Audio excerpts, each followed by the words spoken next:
Continuamos a paso firme en Jóvenes en TV, aquí en el Centro Nacional de las Artes, analizando precisamente cómo el mundo digital se ha convertido también en un medio para el desarrollo y la expresión artística. Y para no desentonar, continuemos con la ruta de la creación artística para entender cómo el pensamiento matemático es incorporado a partir de la proporción áurea en la creación de obras y para el análisis del mismo arte. Veamos.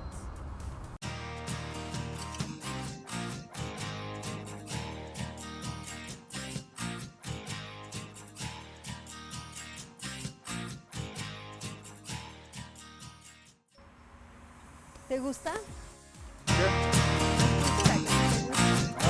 Sí me gusta, pero imaginas para hacerla, habrán usado pincel, ¿cómo la pusieron aquí? Es una escultura hecha en piedra por el artista mexicano Federico Silva. Se llama Muerte de Octubre.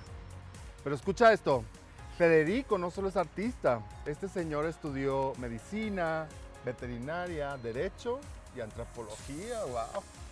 Seguramente saber de medicina le ayudó para esculpirla. Mira nada más las proporciones. Sí parece una figura humana gigante. Humana, pero sí es la mismísima muerte. Ya sé, pero me refiero a que es una figura antropomórfica. O sea, parece humana. ¿Cómo habrá hecho los cálculos para que quedaran proporcionales los pies con los brazos y la cabezota? Seguramente a mí me hubiera quedado deforme. ¿Cuántos pies míos cabrán en el pie de la muerte? Mira, 1, 2. Yo usaría la regla de 3. Mi pie mide 30 centímetros y mi cabeza mide 22 centímetros. Caben 2 pies míos en el pie de la muerte. Nada más medimos su cabeza y... Chay, ¿a poco así ya? Yo creo que hay otros cálculos que se tienen que hacer. Ni siquiera tus medidas reales son centímetros enteros. Se te escapan algunos milímetros para hacer las cuentas. Así que seguramente tendrías que usar fracciones y una cinta métrica. Elemental, mi querida elemental. Fracciones y números irracionales. ¿Irracionales? Tenemos números con los que contamos objetos. 1, 2, 3, 4, 5. Y esos son los números naturales. Luego tenemos los números enteros, que sirven para contar cosas como casas, personas, frutas, esculturas, lo que quieras.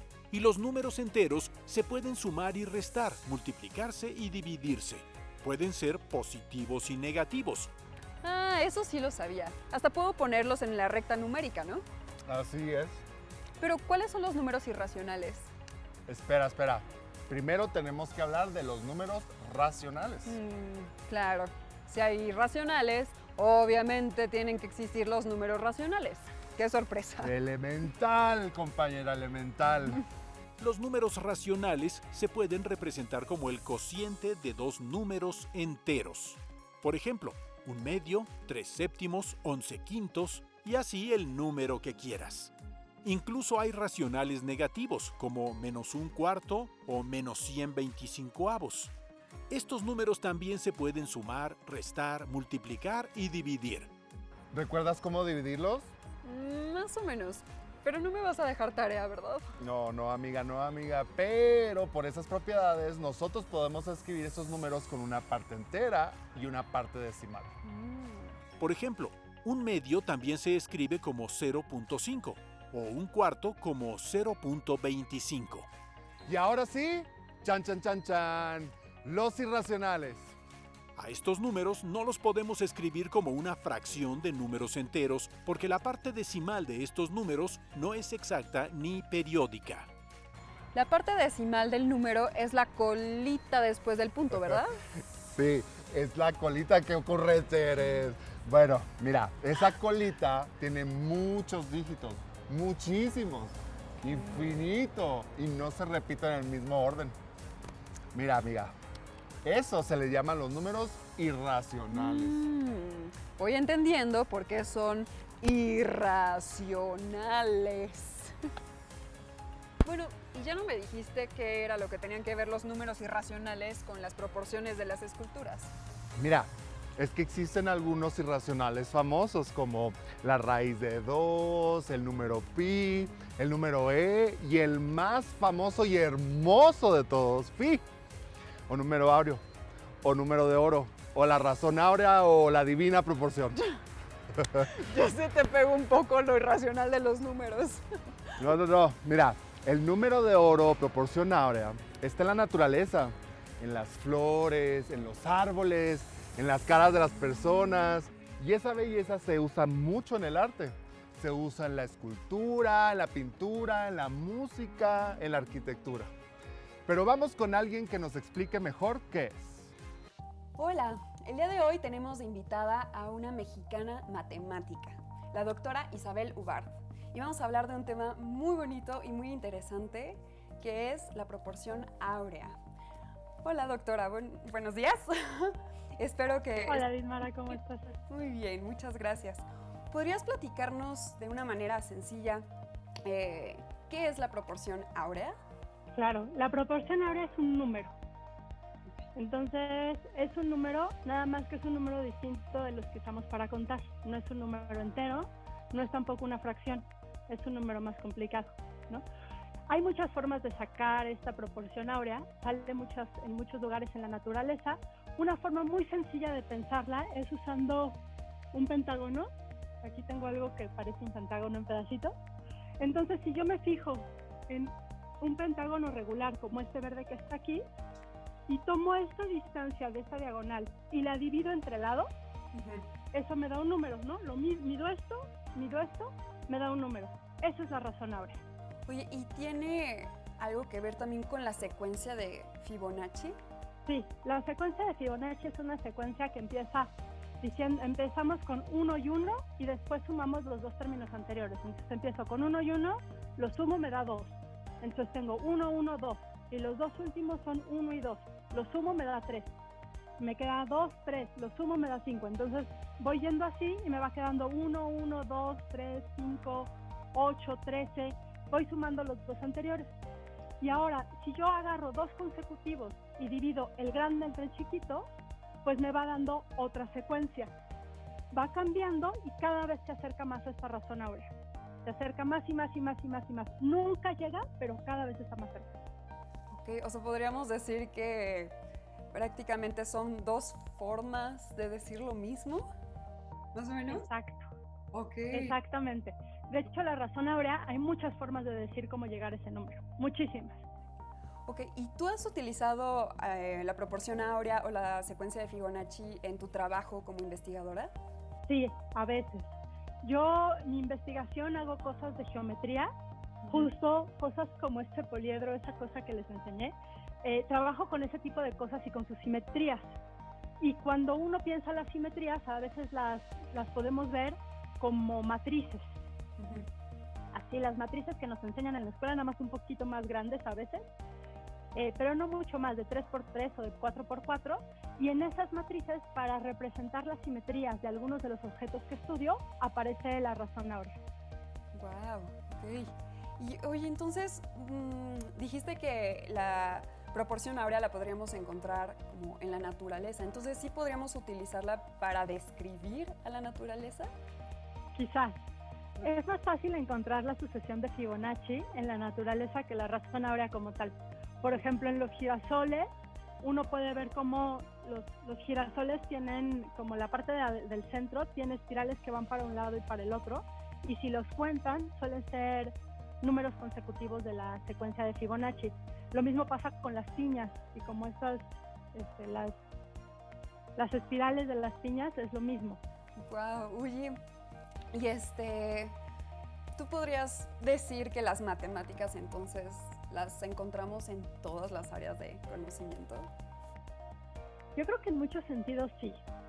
Creo que estamos mal acostumbrados a que nos digan que las matemáticas están en todo el mundo o que las vamos a usar siempre porque, por ejemplo, cuando voy a la tienda voy a tener que sumar y restar, ¿no? Pero yo creo que las matemáticas van mucho más allá de eso. Las matemáticas no son solo los conocimientos que adquirimos en la escuela o los conocimientos que los matemáticos generamos, sino las matemáticas también involucran un tipo de pensamiento, ¿no? Entonces el pensamiento matemático, el pensamiento crítico, el razonamiento matemático involucra mucho la lógica y es un pensamiento que usamos siempre, ¿no? En todo lo que hacemos en la vida. Entonces muchas veces lo más importante de aprender matemática es aprender a razonar, más que, aprender a hacer las ecuaciones y aprender a todas las operaciones que nos enseñan en la escuela, claro que también son importantes, pero la parte que está detrás de razonar como matemáticos, de organizar nuestras ideas, de expresarnos bien, de tener lógica en nuestros argumentos, esa parte de las matemáticas las usamos siempre en la vida cotidiana y en cualquier cosa a la que se dedique uno, ¿no? Justo hablando de esto de entender las matemáticas, nos vamos a poner un poquito filosóficos, pero ¿tú dirías que las matemáticas se inventan o se descubren? Justo es una pregunta un poco filosófica. Sí. Yo creo que se descubre, ¿no? Yo creo que cuando yo estoy haciendo investigación en matemáticas, voy descubriendo cosas, no creo estar inventando nada. Creo que empiezo con algo que ya existe y le voy descubriendo más propiedades, o empiezo a buscar en las cosas que conocemos cómo juntarlas para descubrir cosas nuevas, ¿no? Entonces, desde mi punto de vista, las matemáticas se descubren. Wow. ¿Y qué le podrías decir vamos a cambiarlo un poco, qué le dirías a tu yo de preparatoria que está como descubriendo y enamorándose de este mundo de las matemáticas? ¿Qué consejo le darías en su nivel de preparatoria?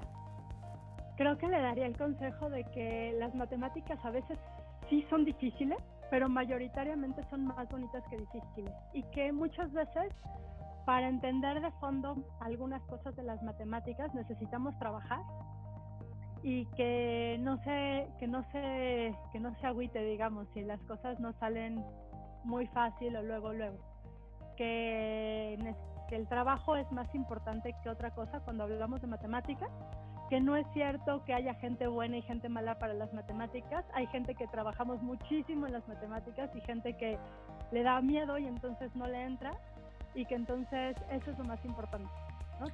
Seguir trabajando, echarle ganas y no rendirse nunca. Ok, pues muchísimas gracias por esta preciosa entrevista. Esperemos que hayan aprendido mucho de las matemáticas, que se hayan encariñado con ellas, que tengan mucha curiosidad, que les haya dado mucha curiosidad seguir analizando todo lo que hay a nuestro alrededor. Y bueno, nos vemos a la próxima. Entonces, si entendí bien, podemos encontrar la proporción de oro en todos lados porque es un número. ¿Podríamos decir que intencionalmente la usan los artistas para expresarse? ¿Tú qué dices? ¿Se usará para hacer música o construir edificios? Pues supongo que sí. Si se usa para hacer pinturas y esculturas, nada nos detiene. El límite es la imaginación. Preguntemos a alguien que sepa de estos temas. Hola, ¿qué tal? Estamos con la arquitecta Tatiana Bilbao, con la que vamos a tener una entrevista, una charla muy, muy interesante. Hola, Tatiana, ¿cómo estás? Hola, buenas tardes. Encantada. Encantado igual. Tatiana, ¿a qué te dedicas? Platícanos a qué te dedicas. Soy arquitecta y diseño de todo tipo de cosas. Tengo una oficina y esa oficina se dedica a hacer diseño, y principalmente yo me he abocado a pensar que lo más importante que tiene la arquitectura que abocarse es al espacio de vivienda, de donde habitamos. Entonces me he dedicado gran parte de mi trabajo a estudiar y a proyectar espacios domésticos. Perfecto. Y una de tus especialidades es la arquitectura sustentable, ¿cierto? ¿Crees tú que se utilizan las matemáticas en la arquitectura sustentable? Yo no creo que debamos de llamarle arquitectura sustentable, porque yo creo que la arquitectura tiene que ser como tal. Para mí la sustentabilidad es el no desperdiciar recursos hoy que te pueden servir en el futuro. Y para mí no nada más es recursos naturales, también es recursos sociales, económicos, políticos. Y la arquitectura, en realidad, la arquitectura tiene como precepto, ¿no?, ser aquella profesión que ayuda a la gente a construir sus espacios de manera responsable. Entonces, para mí la arquitectura sustentable es como decir la niña mujer o sea, ya es lo mismo, ¿no? Está por default ya, ¿no? Niña ya trae el género, no necesitas decir qué género es, ¿no? Entonces, para mí la arquitectura sustentable como palabra es repetitiva, es decir, para mí es arquitectura. Y se usa en las matemáticas, pues sí, definitivamente. Sin embargo, todo el mundo cree que para hacer arquitectura necesita ser un genio en las matemáticas. Yo más bien creo que lo que se necesita es poder tener la pasión para aprender, y de ahí todo se aprende, ¿no? En realidad, las matemáticas nos sirven en la vida diaria para muchas cosas, para hacer todo prácticamente, ¿no? O sea, sin saber sumar y restar, pues pocas cosas podríamos hacer, ¿no? O dividir, o desde cocinar, ¿no? Hasta hacer arquitectura. Entonces, definitivamente, sí necesitan las matemáticas. Las matemáticas están en todos lados y bueno, para los que van a estudiar arquitectura, nada que un buen curso de estructuras no haga por ellos tampoco, ¿verdad? O sea, ahí las matemáticas, la física, y le damos con todo al diseño arquitectónico, ¿no? Y en realidad es que la estructura, pues tú que eres ingeniero, más que nadie lo sabes, las estructuras te puedes apoyar en más gente para hacerlas, ¿no? En realidad la verdad es que yo creo que es un mito que para que seas arquitecto tienes que dibujar bien, tienes que saber matemáticas y tienes que saber física y cálculo, ¿no? La verdad es que todo se aprende, o sea, cuando tienes pasión. Exactamente. Y cuando proyectas, Tatiana, cuando te estás imaginando, estás en el proceso creativo de la elaboración de la visualización de esta obra civil, me imagino que debes de pensar en algunas proporciones o elementos matemáticos que te ayudan a tu creatividad para generar estas obras. Me imagino conoces la proporción áurea, la utilizas para hacer este tipo de proyecciones. Platícanos un poco de esto. Bueno, la proporción áurea es un número que se usa desde la antigüedad para poder definir como una proporción que de alguna forma hemos considerado la más bella. Se encuentra en la naturaleza de manera muy clara en muchos lugares, y entonces es por ello que lo llamamos, también se llama, viene del número áureo, que es el número de oro, y de ahí se saca una proporción que se ha utilizado para diseñar no nada más edificios, y esta viene de la generación de un rectángulo en donde está impreso el número áureo. El número áureo es un número cualquiera que le llamamos A y un número que le llamamos B. La suma de A y B entre A debe de dar lo mismo que da en A entre B, ¿no? La proporción tiene que ser la misma. Y al sacar un rectángulo de ellos, lo duplicamos y el tercero nos da un diámetro. Con ese generamos un radio y esa es la proporción áurea. Y en la arquitectura se ha estudiado muchísimo, ¿no? Se ha aplicado de muchas formas y se ha llevado a muchos lugares. Así es, Tatiana, y te quería preguntar, ¿existe o conoces alguna edificación interesante arquitectónicamente donde se vea, o sea, muy palpable ahí la proporción áurea? Bueno, hay muchísimas, pero si queremos poner un ejemplo bastante universal, ajá, podemos hablar de, bueno, a mí el que me encanta es el Partenón en Atenas. Sí. Pero bueno, uno más universal que todo el mundo conoce o todo el mundo ha oído hablar de él es la Torre Eiffel. Te quería preguntar, ¿tú crees que exista alguna forma geométrica que te guste utilizar más en tus diseños arquitectónicos? Yo decidí irme entonces hacia una búsqueda de arquitectura, de la expresión arquitectónica a través de formas geométricas. Y entonces a partir de ahí pues sí uso muchísimo las proporciones, ¿no? Los cuadrados, los rectángulos, y cómo estás progresando. Sin embargo, creo que una de las formas más lindas y amables son los círculos. Son difíciles de traducir a la arquitectura, pero el círculo tiene la capacidad de ser infinito y para mí eso es muy bonito, ¿no? Es un círculo que no tiene un principio y un fin. Tatiana, por último, si pudieras platicar contigo misma de 16 años cuando estabas en bachillerato, ¿qué le dijeras? Que no dejar de soñar. Creo que algo de lo que hacemos cuando vamos creciendo es perder esa capacidad de imaginarnos lo inimaginable. Y eso deberíamos de hacer todos los seres humanos toda nuestra eternidad. Y lo hacemos de chicos y lo perdemos de grandes. Así es, pues muy interesante lo que nos platicas. Muchas gracias por tu tiempo, Tatiana. Y nosotros continuamos en Jóvenes en TV. Al parecer, la proporción ahora está en todos lados, por todas partes. Seguro que hasta en tu cara. ¿Mi cara? Seguro que sí. Y en la mía, porque somos hermosos. ¿Y qué tiene que ver la proporción áurea con la belleza? O sea, el oro es bonito, pero no entiendo. Pues que si hay proporciones matemáticas en tu cara, entonces eres bella. ¿Será? Hay gente bonita en todos lados y no sé si cumplen alguna regla de oro irracional. Preguntémosle a alguien. Hola, ¿qué tal, Jóvenes en TV?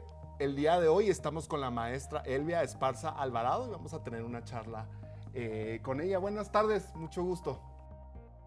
Mucho gusto, buenas tardes a todos. Buenas tardes. Quisiera empezar preguntándole, para usted, ¿qué es la ilustración científica?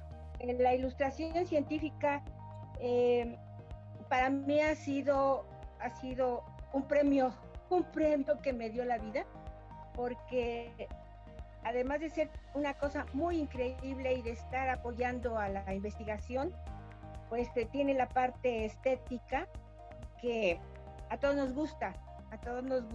Bueno, la mayoría que tenemos inclinaciones por la pintura, por el dibujo, la fotografía. Así es, y es una manera de usted generar apoyo gráfico a toda la divulgación científica que existe, ¿no? Así es. Muy bien. Elvia, ¿usted encuentra belleza en la naturaleza y por eso le gusta ser ilustradora científica?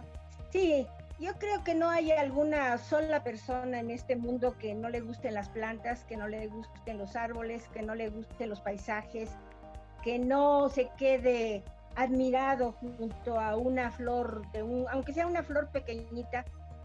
Así es. Usted, por ejemplo, encuentra patrones en los seres vivos, algunos patrones o algunas formas específicas que se pudieran utilizar un método a lo mejor matemático para graficarlos, para dibujarlos. Sí, claro, sobre todo las fórmulas, las formas geométricas, muchas en su momento medidas, y más siendo que la ilustración científica se hace para comprobar cómo los científicos tienen que realizar su trabajo.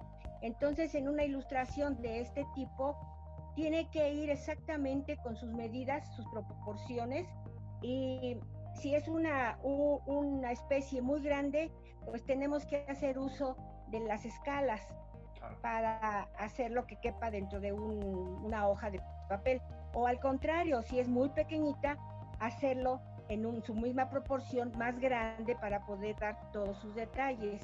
Exacto. Y para evaluar bien estas fotografías o in situ estar viendo lo que va a dibujar, ¿qué tanto influye también el hecho de que tenga relación con la científica o el científico que también está trabajando en el artículo, por ejemplo? Tenemos que tener una relación muy cercana, vamos paralelos, porque estamos describiendo un mismo elemento, una misma especie. Entonces, el que dibuja tenemos que seguir las instrucciones de qué detalles quieren que se destaque, de qué manera, y lo de las proporciones, lo de la composición de la lámina, eso ya corre por nuestra cuenta. O sea, sí hay que aprender muchos detalles, que en mi caso los tuve que ir aprendiendo sola porque en México no se da la carrera o la especialización, mejor dicho, de ilustrador científico. Así es. En México, los que nos están viendo, los chavos de bachillerato, ¿qué tendrían que estudiar o qué carrera tendrían que estudiar si se quisieran ir por el camino de la ilustración científica? Primero que nada, ser lo más observadores posible, porque en muchas ocasiones el que dibuja tiene que ver un paso más allá del que observa del investigador, y nosotros vemos detalles que van a conformar esa imagen, que los investigadores describen por medio de palabras y nosotros por medio de formas. Entonces, tener que ser muy observadores, aparte de las facilidades que tenga cada quien para dibujar, del interés que tenga en las plantas o en los animales, ser muy pacientes. ¿Y cuál ha sido la especie biológica más difícil que le ha tocado ilustrar y por qué? Las cactáceas, hay unas, imagínense, todos los conocemos, se les dice comúnmente biznagas, Sí. que están llenas de espinitas, a veces son unas bolitas blancas de tanta espinita que tiene. Dar ese efecto de tanta espina y dar los colores que llegan a tener, o el cuerpo donde están insertas, es cosa de mucha paciencia y no tanto de medida, sino el ojo se va acostumbrando a la proporción. Hija, la maestra Elvia, se nos acaba el tiempo y es muy interesante lo que nos platica, pero queremos agradecer mucho su tiempo y de seguro todos los jóvenes de bachillerato que nos están viendo también. Espero que hayan sido inspirados y nosotros nos vemos en nuestro próximo programa de Jóvenes en TV. Una vez leí que la altura del cuerpo humano equivale a la longitud de 7 cabezas y media, que en la pierna caben 4 cabezas, pero que en tu brazo solo caben 3.5 veces tu cabeza. ¿Eso será para todos los humanos? Tal vez no siempre es así. Existe la posibilidad de que haya humanos que no entremos en esa regla. Todos somos diferentes, nuestros cuerpos son diferentes. Afortunadamente, todos somos diferentes. Bueno, eso dicen, que si cumples con alguna de esas proporciones, entonces eres... ¿Bella? ¿Hermosa? Bueno, no sé si bella, pero al menos simétrica o armónica. O bueno, la fotografía o el dibujo que hagas con esas situaciones. Ok, ya entendí tu punto. Usando las matemáticas podemos hacer creaciones con ciertas proporciones armónicas y eso se puede entender como que es bello. ¿Sabes qué? Coincido. ¿Te atreverías a hacer una fotografía con proporciones áureas? ¿Conoces algunas otras reglas de proporciones matemáticas que garanticen equilibrio o belleza? ¿Se podría escribir un texto con proporción dorada? ¿Cómo sería eso? Cuéntanos en Twitter y no olvides poner el hashtag elemental a tu publicación. ¿Cómo son las matemáticas para ustedes? Publiquen en sus redes sociales el final de esta frase. Las matemáticas son... A ver cuántas ideas nos llegan. Nos vemos pronto.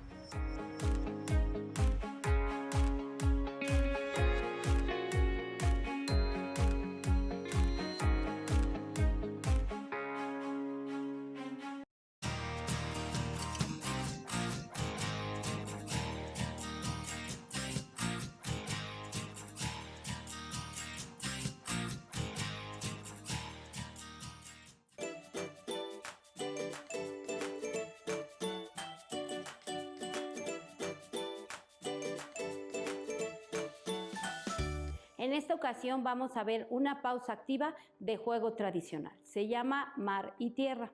Con esta pausa vamos a trabajar lo que son puntos cardinales.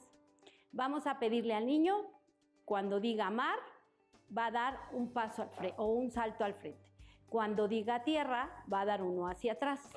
Cuando yo diga aire, va a dar a la derecha. Y cuando diga fuego, va a dar un paso a la izquierda o un brinco a la izquierda.